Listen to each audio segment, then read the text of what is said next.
You have no idea how happy I am. Ivan Basson, my brother. Finally, we get together. Thanks for coming through. Thank you for the opportunity to just have a lekker chat. Yeah, no, I'm looking forward to this one. So, how do you feel about your country right now? Well, I love my country. Yeah. I'm one of those guys, I believe, and I've actually done a thing. It says, I am South African, but now the can is written in big letters Yeah. because we can do all things through Christ who strengthens us. Yep. And the fact of the matter is, we South African, it's in our DNA. We don't give up. Okay, so I got it clear. So you are not South Afrikaans. 100%. I'm not from South Africa, not. I'm a South African. Yep. There we go. So tell me, what does a prosperous vision look like for you? A prosperous South Africa vision look like for you? You know, you summed it up. I must say, firstly, congratulations on your fantastic book. But Thank you. as I read the book, I was like, we're on the same page. When I drive past a squatter camp, these informal settlements, it breaks my heart to Yeah. see those little kids playing in that filth. And I think to myself, what chance have they got to get out of there if they stuck there? And to me, a prosperous South Africa is a place where each and every one of us want. I don't want something exceptional. I want a place that I can send my children to a park to play without having cameras on them to make sure that they're okay. I Yeah. want them to go to a school that has got proper education. I want them to be able to go to the toilet and actually flush the toilet. I want them to be able to go and open the tap and have water. It's nothing. I want them to be able to walk in the streets, go to the shop, and know that they are safe. They'll be coming home. That's what I want. I want a proper schooling facility. I want roads to ride on. I want people to be able to come to my home and know that we can have a braai without having to worry who's going to jump over the wall. Yeah. Is that too much to ask? I don't think so. I don't think so. You know, I a real life example. Years ago, we had my brother is in the electrical business. James and Corsi taught my brother electrical work. When he retired, he said to him, listen, I've got two of my boys that's at home. I don't want them to get into mischief. I want them to come and join you. Will you help them? My brother could only help them just like James had helped him. And Wow. so Voos and Lucky became his sons. And Wow. one night, a few years later, they were in a tavern. And you know what taverns happen? People drink and they party and they do funny things. And there was a shooting. And Lucky was shot in the stomach. Oh And no. we got to hear about it. He went to the Hillbrow Johannesburg Hospital, the one in Hillbrow. So we Yeah. went there, my brother and we saw him there, the day after because you couldn't see him immediately. It was ICU and everything. But Yeah. his stomach had started to swell like this, and I saw it, and I called the nurse. I said, "Please, what's happening here?" And she says, "Well, you'll have to speak to the doctor." I said, "Where's the doctor?" So he called the doctor. The doctor came, and I'm speaking to this man. I said, "Listen, this wound looks septic, man. This is not Yeah. good."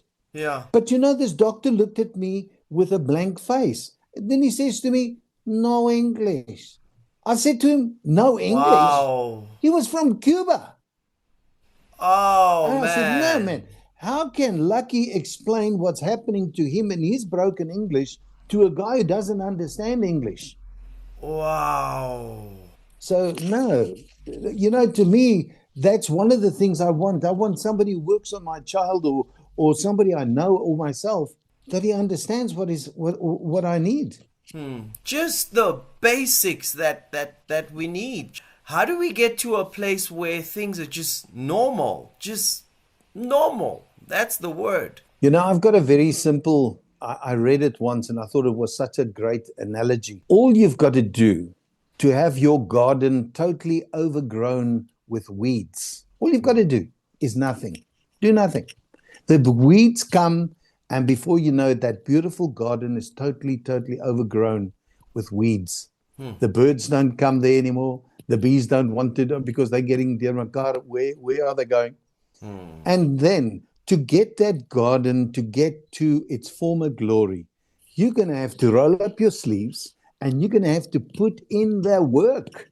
It's going to be sweaty. The sun doesn't go and get into a shade for you on those days. You've got to go and work. You've got to sweat. Sure. You're going to get hurt. Your hands are going to get hurt with the thorns. But if you're willing, you'll be able to see it through. You know, I made a little word. It's called DAP, D-A-P. You decide, you act, and you persevere. Wow. And when you do that, you'll get your garden back to normality, and all the little birds and the bees and everything will come back to its former glory. South Africa is the most beautiful place in the world. Anybody who ever comes here to visit always tells us what an incredible experience it is. Yeah. Our people are nice people, man. Yeah. I can tell you right now, we had it not so long ago. You go to a place, you're the first time you've seen these people. Hey, come, brother, come in, come have a piece of meat, come and join us in the braai. Yeah. Overseas, it doesn't happen. And we've got such a beautiful multicultural effect. Everybody knows everybody, man. Yeah. And let me tell you something. When I look around me, all I want is, hey guys, what are we doing? And when we talk, when we speak without any political slogans, when we talk man to man, we all have the same thing. I want a safe place for my family. You want a safe environment for them to grow up and walk and feel free and speak to anybody and speak their mind. I tell you right now, I have helped a black man push his car out of traffic. I've had a black man come and help me with my car stuck on the side of the road. Yeah. Isn't it? Yeah. But you don't ask a guy who's stuck in the side of the road, who did you vote for before I can help you? I mean, Julius Malema of all people and I have something in common. And guess what? We both Buccaneers. I support. Do you understand? But it seems like the politicians want us to have that apartheid, that hatred, that discord, the haves and have-nots. Look at this and this, not that. Yeah. They want that to be kept alive because if they can keep that alive, they've got guaranteed business opportunities for themselves. Yeah. So it's divide and conquer and profit. Isn't it amazing? I mean, when I look at your book, it's like a manual of life in South Africa. And I really believe that every school, every person in this country should read your book. Wow. Because it gave me such incredible hope. That's what it is. Because remember, the politicians have snookered us. As a white man saying something, be it nogal as an Afrikaans speaking white man, it must be racist. Yeah. And as a black person speaking out, hey, we're umpimpi, ne? And we know what we did with umpimpis before. So they've snookered us. Yeah. But when we get to a point where we say, no, hold on. You know, I'm an Afrikaner, but Eugene Terblanche didn't speak on my behalf. He never. Yeah. And the fact is, I one day nearly got somebody to smack me because it was his cousin and I had made a song. And, because every time if I said Eugene Terblanche, you'll see the guy on his horse and he always falls off his horse. And I thought to myself, if somebody can just tell this man how stupid he looks and maybe we can help him. And, all his supporters were collecting money for him. And all I'm saying is take that money and teach him, go and send him on a course to ride a horse. But instead of speaking on behalf of us. And so for me, I'm a South African and I allow you as whatever you believe in to believe in whatever you do because that is common sense. Yeah. But when you now try and enforce your way of thinking onto me. On me now. It changes, isn't it? I have a human right as long as I agree with you. But you don't have to agree with me. And that's okay. No. Yeah. And I just believe, and when I speak to my neighbors, I'm in a neighborhood here in the Cape. I've got various colors. Oh, wait, that's impossible. Because I know you stay in the suburbs, right? Yep. And I heard in the news on channel after channel, interview after interview that if you're in Cape Town and you're in the suburbs, everybody's white. Hey, Hoza Baba, Tlahobona here. I would like anybody who says that, come to my house, come where I live. And I can tell you my neighbor directly next to me is not Afrikaans. It's actually a Tswana. And then the one next to them is also, I think it's a Zulu. And then next to him is a white guy. I think he's a Greek. To my right here, I've got an Afrikaans guy. But I can tell you, in my little area, our kids mix with all races. And like I said, I believe that the only people who see color are the politicians. So you were talking a little bit about the soft life, and I know you have like an unusual edition right there in your hands. Well, firstly, I didn't know whether it was legal or not for me to make my own book because I downloaded it. It's free of charge it's for free. So I downloaded it and I actually made myself my own copy. So I believe that I've got a unique copy of The Soft Life by Bishop Bonsai Shongwe. And Yes! there's none like it in the world because I did my own book binding, but I'm using this as a study manual. If you can see, Wow. this makes you think. It makes you ask questions. One of the things that I loved about it was once you've seen it, you can't unsee it. Once you've heard it, you can't unhear it. And it's like amazing. Can I quote you something? Maybe you know the author here. But it says here, recognition is not bitterness and healing is not denial. The goal is written down to heal the divisions of the past. So here's the trap. If you keep the country stuck in victims versus enemies, you never have to fix the rules. You never clean up government. You never protect and reward builders. You never punish crooks. These stories make failure stay hidden. But once you see the real purpose of government, the spell breaks. Wow. You stop clapping for slogans and you start asking for law and order, fair rules that reward hard work. Wow. I mean, if you go and stand for president, I will vote for you. I promise you. Yeah. But you know what I love about it? This is very easy English to understand it, to read it. There's no smoke and mirrors. And for the things that I couldn't understand before, it's like those aha moments. And it's like people entrapped in to their little slogan because this guy's with me. If I think of it, how can a politician drive through with his beautiful Mercedes armored cars and entourage, and he drives past all these people living in squalor conditions. Yeah. And I remember saying to the guys, it's so funny that the only time you see a politician is the year of the elections. Because they come to your little mkuku, they get some mtomboti, kokoza sobiki, and they sit and drink with you, and you're going to vote for them. And hey, my brother, and yeah, we're going to sort out this nonsense. And then they get elected. Next time you see that same guy that was in your little mkuku, he drank with you that mtomboti. Yeah. And guess what? You call out to him and there's the bodyguards. Hey, what you going, Muna? And like, hey, but he's my friend. Hey, let you gaan. Goodbye. Yeah. And then you see him after 5 years again. And in between you see him on TV blaming someone for you being in the cuckoo. You know, if I think of it, I as an Afrikaner, I was always told that we got everything and blah, blah, blah. Fair enough. My father never owned his own car. My father never had his own house. We only rode public transport, trains and buses. And you know what? Although I didn't have, I said, I'm going to aspire to get something one day.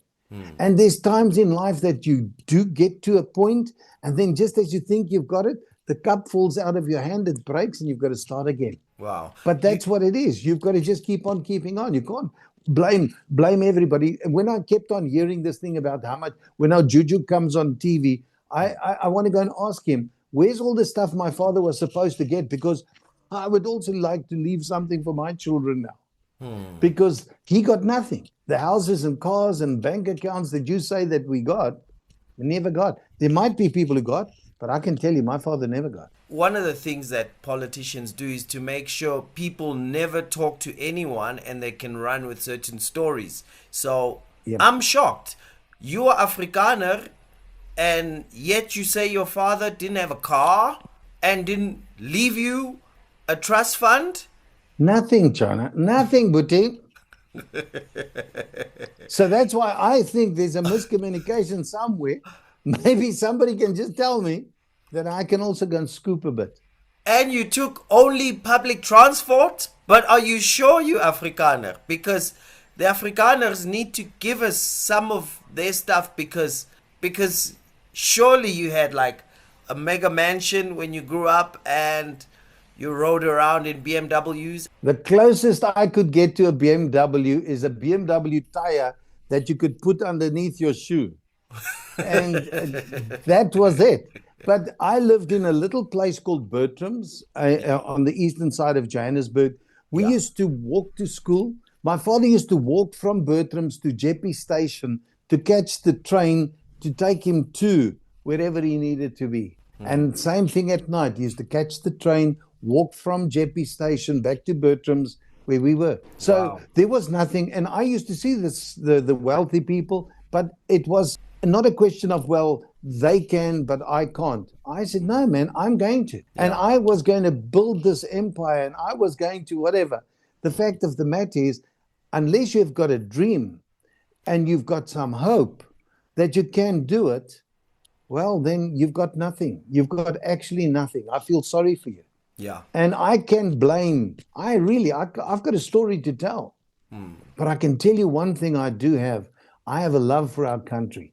I have a wish that my children and my children's children will be able to come into this country and have a place in the sun. Just like Madiba said, allow me to come with my children to enjoy the sun as much as you. There's enough sun for everybody. But the only way we can get that right is to be able to speak and say this is the truth. Because I can tell you there was a time in my life I was expelled from school. I was a very naughty boy. And the fact of the matter is one day I heard the truth and the truth set me free. Yeah. And the truth is, ask not what your country can do for you, but ask what you can do for your country. Ask what you can do for your neighbor. Yeah. Yeah. Let's build, man. We don't have to break nothing. Let's rather build. It's easier to build and renovate than what you destroy and then have to start again. And start from scratch. So true. And so, no, I think personally, I love what you guys are doing. I love your book. I've personally put it on our neighborhoods groups. I've said, just download this book, get the message out, because it's so encouraging to have a person. You've been there. Nothing was given to you for free. Yeah. Your dad also had his whipping. Your dad had to go through all those things. But if we sit back today and just worry about the past, there's no future for us. And if we can take an illustration of a car, when you drive a car, you've got a little mirror that says, just look ever so often through to see what's in the back. And on your doors, you've got two little mirrors. But the windscreen in front is huge. The windows on the sides and at the back. And you've got an opportunity to observe all around. But if you keep on looking just in that little rear view mirror, I can tell you you'll go off the cliff. So what's the message? Don't write off the past. Remember what it did, because it's life lessons. Yeah. So we need to keep looking at the big screen and just glance at the small mirror, right? That's how we drive. That's right. Yeah. I love that. I love that. And the big thing, I think I love what you're saying. Two things matter. Number one, have a vision for yourself. And number two, then ask, what can I do for my country instead of what can the country do for me, right? Because that's where they take power away from me and what's possible for my future. Yeah. And the fact of the matter is, if I think of myself, I come from an era, I'm born 1961, so we went through this whole thing. Oh, We you were were told born when South Africa became independent from the Brits, am I that, correct? yes. So Yeah. this was folk in fatherland. From a small age, you get told folk in fatherland. I Yeah. believed in it. I believed in everything. My first little friend, his name was Tuni. And Tuni's mother was Ospolina. She was our caregiver.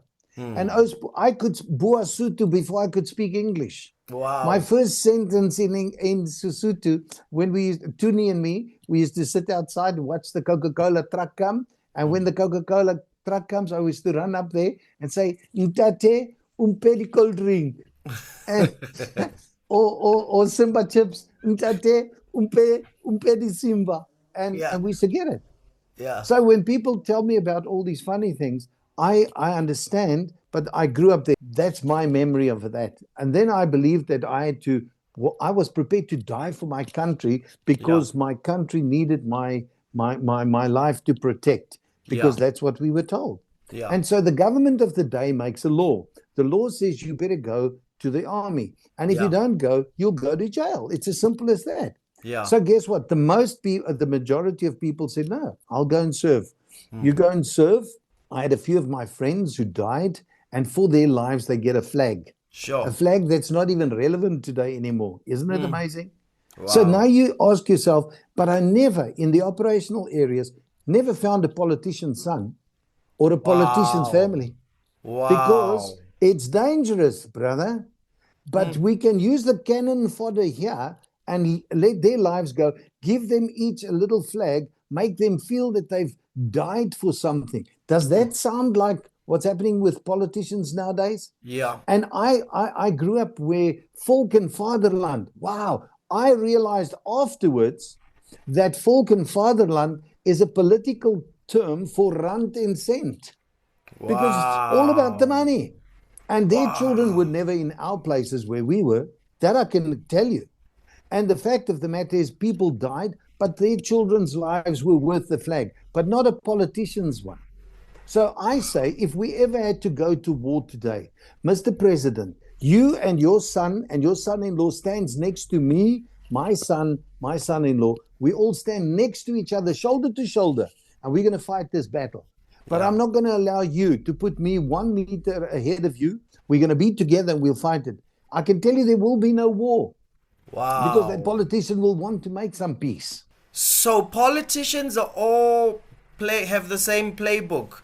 Give you a slogan, run with the slogan passionately. They stay out of the bad consequences, and you get to live in the bad consequences on your own. And they're there the whole time to remind you, you're fighting for the cause, brother. For the cause. And go and give your life. And then you ask, but where's your children? Well, they're studying in another country or what? But I can die and my child is expected to die. No, it's not right. But the fact is, when you're young and you hear these guys, but I'm going to change your life. I'm going to give you something. Think of it. A guy's got nothing and somebody says, hey, I'm going to give you something. Hey, something's for Mahala. They always say there's nothing for Mahala in Africa. Yeah. But this guy says there is. So let's do it. And guess what? If you really think of it, politics equals big business. Wow. Big business, big opportunities. Because if you think of it, politicians make the laws. And if you don't follow the laws, you're in trouble. So you better follow. But the politicians have a bird's eye view. Where will we be able to develop a town? And guess who goes and buys up that properties? Somebody, some connection, not in his name, maybe my son-in-law or my cousin or somebody else, and they can buy up the land for 1,000 rand a square meter. And then we, the government, will come and pay 1 million rand per square meter.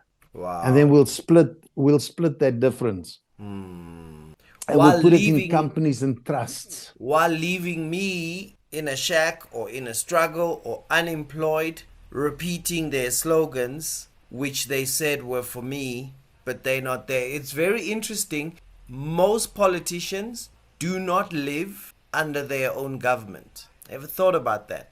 Amazing. Amazing. And now, if you President think of it, Ramaphosa does not live in an ANC local government. Julius Malema does not live under an EFF local government. yeah, yeah. But they've got some very exclusive properties here in the Cape. I can tell you, I've been past some.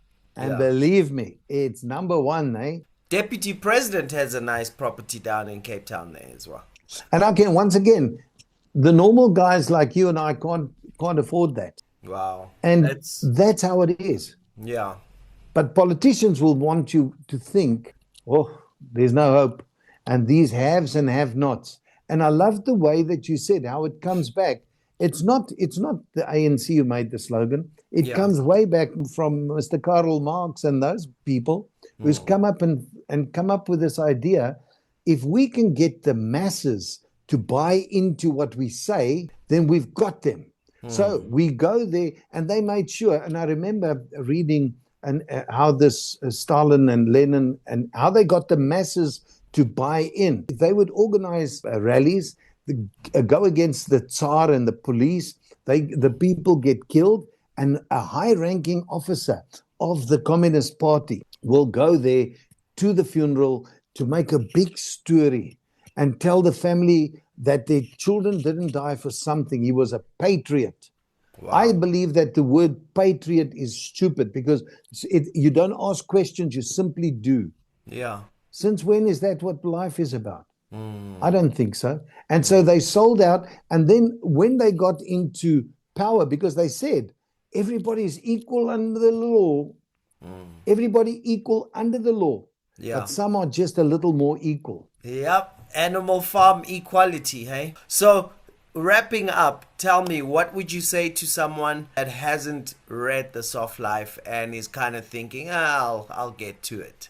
I will say to you, if you don't get yourself, I mean, how much more simple for you to simply go and download it? I would encourage every South African to read this book before you make another decision in your life. Read that book, and then you'll be able to have clarity of mind as to what you need to do to make South Africa prosper again. I know the author now as well. I've met him over Zoom. And he speaks from his heart, and he really wants South Africa to be great again, to be the country that we are. We know we are capable of doing. And I know that if you've read this book, you will never doubt again that the power is actually in our hands. The power is in our hands. I love it. This is so much fun, Ivan. We could go on for hours and hours and hours. If someone wanted to contact you, I know you're an awesome author, and I encourage everybody to get in touch with you and get some of your books as well.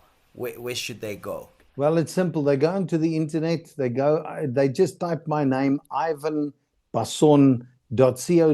It goes to my website, and you'll be able to find me as well. But I'm here in South Africa. I'm planning to stay. I'm not going anywhere. Ek is South African, not South Afrikaans. I love that. So we can because we are South African. So go to www.ivanbasson.co.za and let's get together because we South Africa can. And South Africa will prosper. Am I right? By God's grace. And all of us, it needs. Remember that. Oh, can I leave you with one little slogan? Strong men make good times. Good times produces weak men. Weak men produces hard times. And then hard times produces strong men. And this is what we're going through. As a South African speaking to another fellow South African, we can do it by God's grace. We can by God's grace. Thanks so much. God bless you, Ivan.